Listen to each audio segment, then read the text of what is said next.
क्या? शुक्रिया अदा तो कर चुकी, और कुछ बोलना है?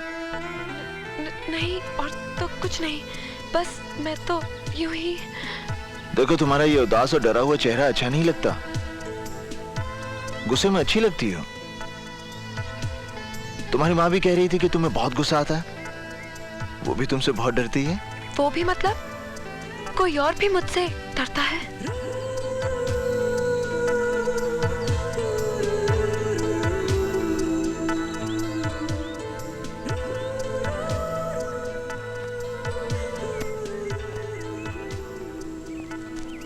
पागल लड़की है, कुछ भी बोल देती है। जिंदाल साहब, देवा को इस मीटिंग में बुलाने का मतलब क्या है? वो हमारे लिए मुश्किलें खड़ी करता रहता है और हम उसे अपने बराबर बिठाकर इज्जत दे रहे हैं। जिंदाल साहब, मेरा भी यही कहना है कि देवा कल हम सबके लिए एक बहुत बड़ा खतरा बन सकता है। Relax friends, relax. देवा हमारी दुनिया का एक नया बीज है जिसमें अभी अभी अंकुर फूटे हैं। जवान है, जोशीला है, और सबसे खास बात यह है कि वो बहुत जल्द तरक्की करना चाहता है। मेरा तजुर्बा है, ऐसे तेज आदमी को अपने से दूर नहीं रखना चाहिए।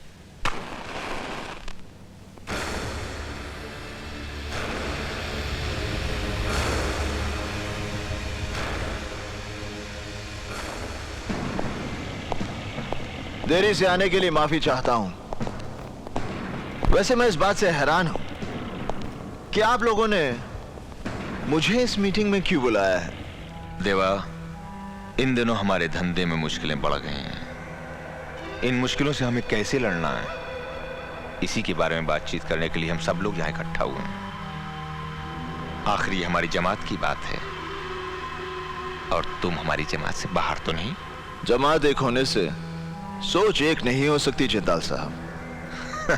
सोच का क्या है, वक्त के साथ बदल जाया करती है। तुमने अपनी जगह बनाने के लिए जो रफ्तार पकड़ी है, उसका तुम्हें कायल। ये तो आपका भड़प्पन है जिंदाल साहब। वैसे आप लोगों की जानकारी के लिए बता दूं कि अभी अभी तो मैं अपने पैरों पर खड़ा हुआ हूं। ठीक से चलना शुरू भी नहीं किया मैंने। रफ्तार पकड़नी तो अभी बाकी है। आप कुछ धंधे की मुश्किलों के बारे में बात कर रहे थे। देवा, मेरा मतलब है हमें छोटे छोटे फायदों के लिए आपस में रंजिश का माहौल खड़ा नहीं करना चाहिए। हम ताकतवर तभी हैं जब तक हम एक हैं। अलगाव वो दरार है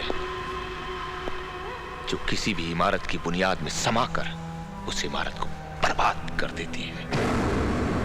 हमें अपनी इमारत में इस दरार के लिए कोई जगह नहीं छोड़नी। हमें पूरी ताकत के साथ मिलकर अपने दुश्मन से लड़ना है, और हमारा दुश्मन है कानून। तुम्हें मालूम है देवा कि हमारे नए सीएम बहुत ही ईमानदार हैं। उन्होंने इस शहर से क्राइम को पूरी तरह खत्म करने का बीड़ा उठाया है, और इस ऑपरेशन का इंचार्ज उन्होंने बनाया है एसीपी इंदर सक्सेना को। सक्सेना के पिछले रिकॉर्ड के बारे में हमने पता किया है। यह आदमी हम जैसों के लिए कुछ ठीक नहीं है। इससे पहले कि हमारे इर्द गिर्द कानून का दायरा कस दे, हमें उसे इस दुनिया से विदा कर देना चाहिए। नहीं जिंदाल साहब, सक्सेना को मारकर हम पूरे पुलिस डिपार्टमेंट को अपना दुश्मन नहीं बना सकते। ये बात तो सभी जानते हैं कि कोई भी पुलिस ऑफिसर सच्चाई और ईमानदारी का बोझ ज्यादा देर तक नहीं उठा सकता। और जिस दिन सक्सेना को यह बात समझ में आ गई, वो खुद ही ट्रांसफर ले लेगा। मेरे हिसाब से उसे 3 महीने का वक्त देना चाहिए। अगर 3 महीने के बाद वैसा नहीं हुआ जैसा तुम सोच रहे हो, तो इंदर सक्सेना को तुम खुद मारोगे। ये वादा मैं कैसे कर सकता हूं? मौत और वक्त का कोई तालमेल नहीं होता जिंदाल साहब। 3 महीने बाद मैं उसे मारूंगा, और ये देखने के लिए आप जिंदा रहेंगे, इस बात की गारंटी कौन दे सकता है?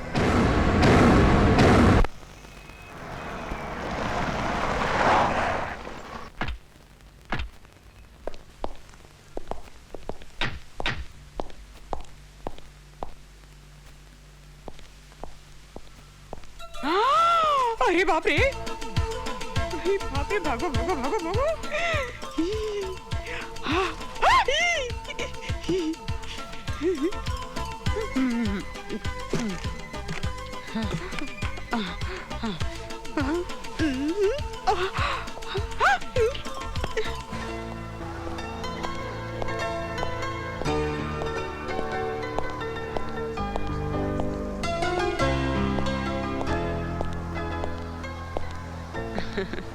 कैसी हो माँ? बहुत अच्छी हूँ बेटे। अभी तक उस हॉस्पिटल में होती तो ऊपर पहुंच गई होती। यहाँ तो नई जिंदगी मिल गई मुझे।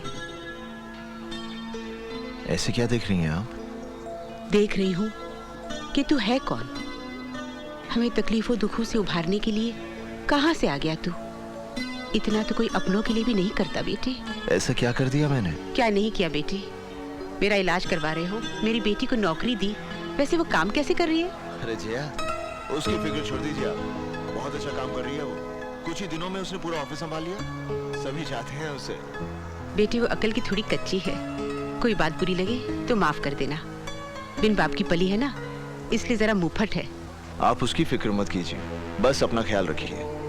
डॉक्टर की बातों को अच्छी तरह से मानिए और कोई चटपटी चीज मत खाइए। मैं आपको देखने आता रहूंगा। अच्छा बेटे।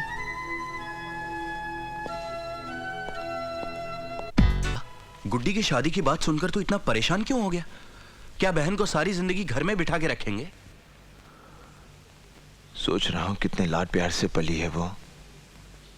उसकी जिद और खुशी के लिए हम कुछ भी करते थे, और अब वो एक नए घर में नए लोगों के बीच।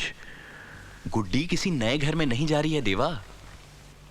हमने उसके लिए जो लड़का चुना है वो भी उसे उतना ही जानता है जितना उसे हम जानते हैं। और फिर अगर उसने हमारी बहन को जरा सा भी परेशान किया ना, तो हम दोनों मिलकर उसकी टांग तोड़ सकते हैं। कौन है वो? एसीपी इंदर सक्सेना। देख देवा, घर के बाकी सब लोग मेरा इंटरव्यू ले चुके हैं और मुझे पास भी कर चुके हैं। वैसे अगर तू कहता है तो। इंदर!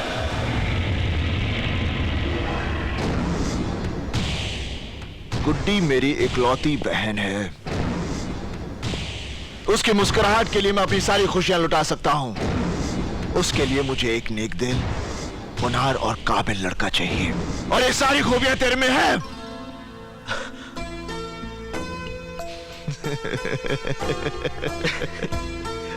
तेरा ये खुशी इजहार करने का तरीका भी अच्छा। मैं बहुत खुश हूं। बहुत खुश हूं मैं। देवा, हमारी कितनी बड़ी मुश्किल आसान हो गई। बाबूजी भी इस रिश्ते से बहुत खुश हैं। वो तो बेसब्री से उस घड़ी का इंतजार कर रहे हैं जब हम दोनों भाई मिलकर दुल्हन बनी गुड्डी को डोली में बैठाएंगे। देवा, देवा, ऐसे मौके पर यह बात कहते हुए मुझे बहुत अफसोस हो रहा है, लेकिन दोस्त मेरी एक मजबूरी है। क्या बात है इंदर? पुलिस की रजिस्टर में इस शहर के जिन 4 बड़े गुनहगारों का नाम दर्ज है, उनमें से एक नाम देवा का है। जानता हूं। फिर तो तू ये भी जानता होगा कि मेरी शादी में पुलिस फोर्स के सारे बड़े अफसर आएंगे। उनके सामने मेरी पोजीशन। प्लीज यार, तू मेरी शादी में मत आना। तू ये क्या कह रहा है इंदर? देवा के बिना गुड्डी की शादी? तू जानता है ये कितना प्यार करता है? आकाश, इंदर ठीक कह रहा है। गुड्डी की शादी में मेरी वजह से कोई अड़चन आए, इंदर, मैं नहीं आऊंगा। नहीं आऊंगा। अब कन्या को आप मंगलसूत्र पहनाइए। लीजिए।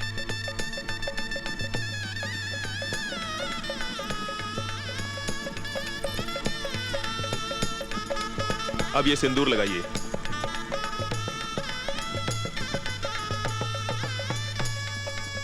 अब आप दोनों खड़े हो जाइए। मंगलम भगवान विष्णु, मंगलम गरुड़ध्वज, मंगलम पुंडरीकाक्ष, मंगलाय तनोहरि। ओम सर्वमंगल मांगल्ये शिवे सर्वार्थ साधिके, शरण्ये त्र्यंबके गौरी नारायणी नमोस्तुते। देवा,